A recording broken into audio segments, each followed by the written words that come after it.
Assalamualaikum. Okey, hari ni saya nak tunjukkan macam mana cara kita nak reset secara automatik bila kita isi minyak penuh. Bila kita isi minyak penuh,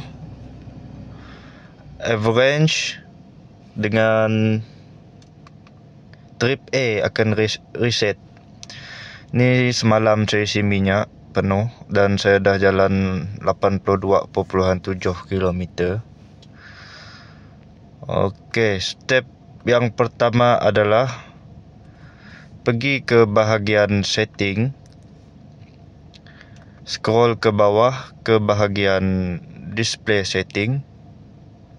Okey, ada average fuel reset after refuel.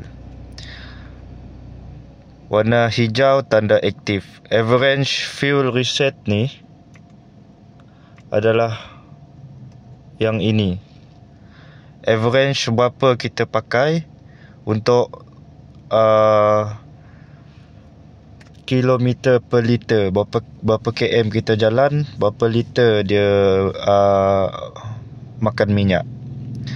Dan yang kedua, sama juga pergi setting, bahagian display setting, pergi ke trip A, reset after refuel. Lampu hijau tanda aktif. Trip A ni, bahagian trip, dia akan reset pergi kosong bila kita isi minyak. Kegunaan ni untuk kita record penggunaan minyak kita. Berapa km kalau minyak penuh kan turun 1 bar, berapa km dia boleh jalan. Kalau dia separuh, berapa km dia boleh jalan, untuk disiplinkan penggunaan minyak kita lah.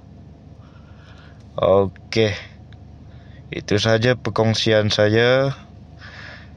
Terima kasih dan selamat mencuba.